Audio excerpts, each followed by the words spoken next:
Le Real Madrid est-il meilleur cette saison avec l'arrivée de Kylian Mbappé que l'année dernière? On va voir tout ça dans cette vidéo. Salut à tous les gars, c'est Azial. Aujourd'hui, on se retrouve pour une nouvelle vidéo pour parler, encore une fois, du Real Madrid et de son actu, et notamment d'une déclaration de Carlo Ancelotti qui a parlé du Real Madrid de cette année, et malgré des résultats qu'on peut dire, qu'on peut appeler compliqués, et malgré un jeu pas très flamboyant. Bon, après ça, on connaît du côté du Real Madrid, on n'a pas toujours un jeu flamboyant, certes, mais cette année, le jeu c'est quand même vraiment très très compliqué, le jeu offensif, etc. Malgré tout, Carlo Ancelotti il en démord pas et il a déclaré que pour lui, cette année, le Real Madrid était, avec l'arrivée de Kylian Mbappé, une meilleure équipe que l'année dernière. Donc on va pouvoir en parler un petit peu dans cette vidéo et continuer un peu le débat autour de ça. On va aussi parler d'autres actus autour du Real Madrid comme d'habitude. Avant que la vidéo commence, n'hésitez pas à la liker, à commenter, à partager et à vous abonner, ça fait toujours plaisir et ça aide pour le développement de la chaîne. Et comme je dis, je le répète, en ce moment vous êtes les boss, vraiment je vous remercie, la chaîne se développe bien, je remercie tous les nouveaux qui se sont abonnés, ça fait plaisir, vous êtes les boss. Je vous vois aussi dans les commentaires, je peux pas répondre à tout le monde, parce que voilà, il y en a beaucoup désormais, enfin il commence à y en avoir pas mal, et en plus de ça, bah, je suis pris en même temps par le temps de mon côté, mais vous inquiétez pas, je me pose, je vous le dis, quand j'ai le temps et que vraiment des commentaires sympas, je réponds. Voilà, j'essaie de répondre à un maximum les gars, je vous remercie vraiment beaucoup en ce moment. Et nous, on peut passer directement à la vidéo après ce petit message un peu de paix et d'amour. Voilà, parce que faut mettre un peu de paix et d'amour entre nous, c'est important. En tout cas, Carlo Ancelotti a déclaré: notre équipe est-elle meilleure que celle de la saison dernière avec l'arrivée de Kylian Mbappé? Je pense que oui. Et du coup, direction le titre de Liga et la LDC pour le Real cette saison. Non, plus sérieusement, on va parler un petit peu de cette décla. Parce que dans un sens, là à première vue, tu te dis, mais Carlo Ancelotti, il est complètement fou de dire ça, c'est pas possible. Et c'est le sens vers lequel je vais aller au début. Mais en même temps, il y a un second sens où je me dis que Carlo Ancelotti peut avoir en partie raison. Parce que pour le moment, on va être honnête, le Real Madrid en fait n'a pas trouvé la formule. Carlo Ancelotti n'a pas trouvé la formule pour faire fonctionner cette équipe. Mais si on doit être honnête, sur le papier, l'effectif du Real Madrid de cette année est peut-être meilleur que celui de l'année dernière. C'est juste que pour le moment, tu n'as pas trouvé la bonne tactique, tu n'as pas trouvé le bon schéma, le bon dispositif et la meilleure manière de combiner tes joueurs sur le terrain et même dans leur jeu, quoi. Pour le moment, tu sens qu'il y a encore un petit temps d'adaptation par rapport à Mbappé.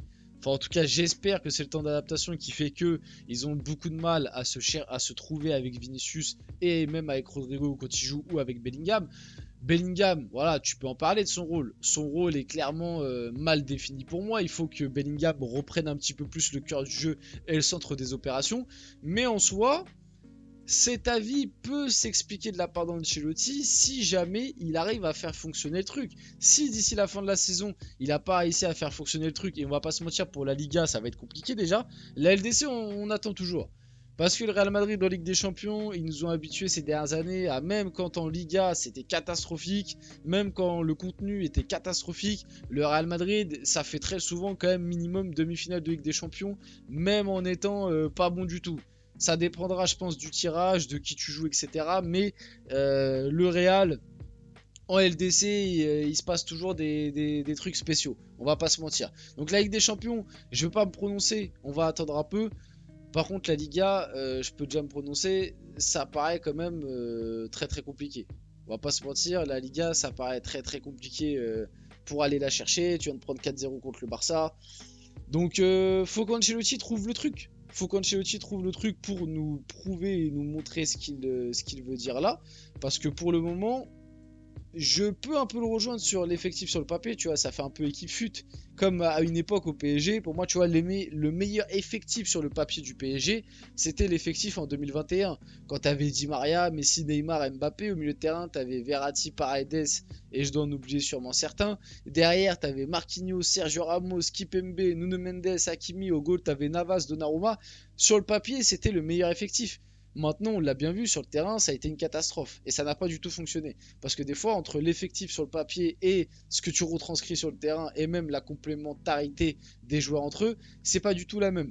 Donc, ça peut se défendre parce que sur le papier, je pense que oui, le Real Madrid, même s'il y a la perte de Toni Kroos qui fait très mal, je pense que cette année, sur le papier, le Real Madrid est meilleur que le Real Madrid de l'année dernière. Mais pour l'instant, en plus, cette année, tu as le retour de Courtois, que l'année dernière, il était blessé. Tu as le retour d'Eder Militao. Tu as eu aussi l'arrivée d'Hendrick. En plus, l'arrivée de Mbappé. Donc, je pense que cette année, l'effectif sur le papier est meilleur. Mais pour le moment, sur le terrain, ça ne se retranscrit pas du tout. Et dans les résultats non plus. Et si jamais Ancelotti n'arrive pas à trouver la formule, et ça va prendre le chemin que moi je prends actuellement, c'est que non, finalement, le papier c'est bien beau, mais non, l'équipe du Real Madrid de cette année, et ça j'ai en vrai, voilà, merci Sherlock, il n'y a pas besoin d'aller chercher bien plus loin, mais le Real Madrid de cette année, non, et pas meilleur que celui de l'année dernière, parce qu'en vrai, le manque de Toni Kroos te fait très mal, les résultats sont pas bons, t'as déjà enregistré autant de défaites alors qu'on est au mois de novembre que l'année dernière pendant toute la saison. C'est quand même important de le rappeler. T'as beaucoup de matchs où tu gagnes ric-rac. Dans le contenu, c'est pas bon.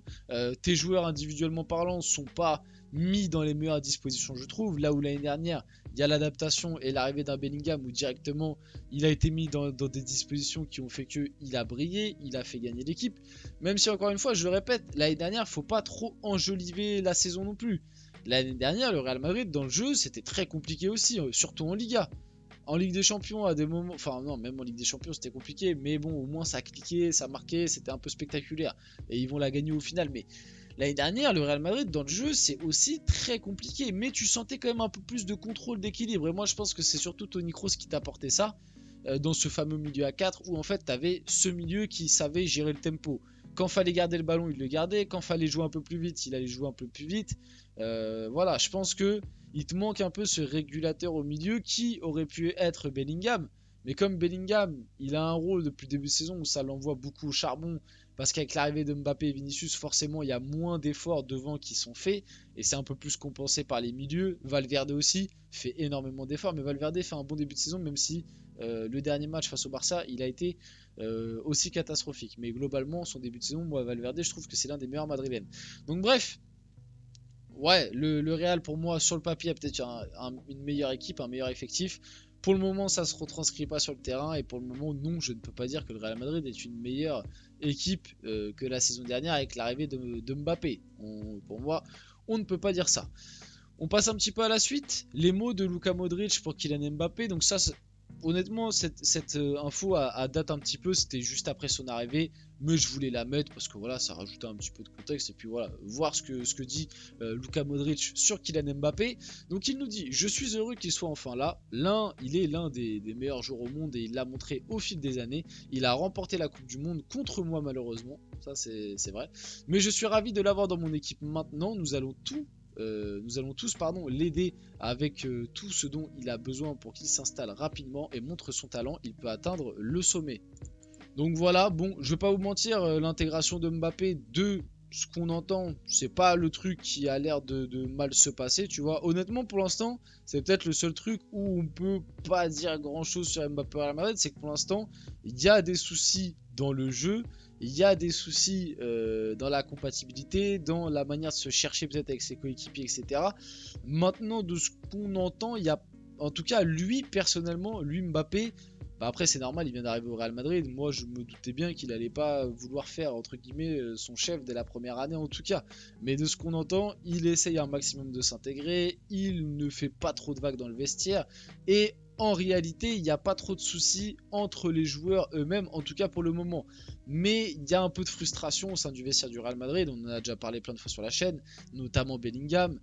Qui lui a de la frustration par rapport à l'arrivée de Mbappé, mais c'est pas par rapport à l'arrivée de Mbappé en tant que telle elle-même, c'est plus par rapport au rôle qu'il a depuis l'arrivée de Mbappé. En soi, Bellingham, de ce qu'on entend, il n'a pas de réel souci avec Mbappé à proprement parler. Tu vois, il n'a pas envie de lui casser la gueule. Non, ça se passe plutôt bien entre les deux. C'est juste que avec l'arrivée de Mbappé, du coup, il a un rôle différent et ce rôle lui plaît moins. Mais du coup, indirectement, c'est à cause de l'arrivée de Mbappé. Pareil pour Rodrigo, de ce qu'on entend, voilà, entre Rodrigo, Vinicius, Mbappé, Bellingham, ça va, il y a plutôt une alchimie correcte, ils se détestent pas, mais le problème c'est que le pauvre Rodrigo est maintenant relégué à un statut de remplaçant, quoi, et c'est triste parce que ce mec normalement a quand même le niveau pour être titulaire dans beaucoup de grands clubs européens si on doit être honnête. Et pour finir la vidéo du coup, juste pour remontrer, Kylian Mbappé a reçu son trophée de soulier d'or de la Ligue des Champions 2023-2024. Kylian Mbappé du coup sur Instagram avec ses petites photos, j'ai toujours faim et j'en veux plus. Merci également à mes anciens coéquipiers et au staff du PSG. Ah Kylian, tu te rappelles de nous Kylian? Tu nous fais une petite dédicace. Et du coup il avait dit à demain les gars, à la Madrid. On va finir la vidéo là-dessus, j'espère que cette vidéo vous a plu. Si c'est le cas, n'hésitez pas à la liker, commenter, partager, vous abonner. Les gars, c'était Azial, on se retrouve très rapidement pour une prochaine vidéo.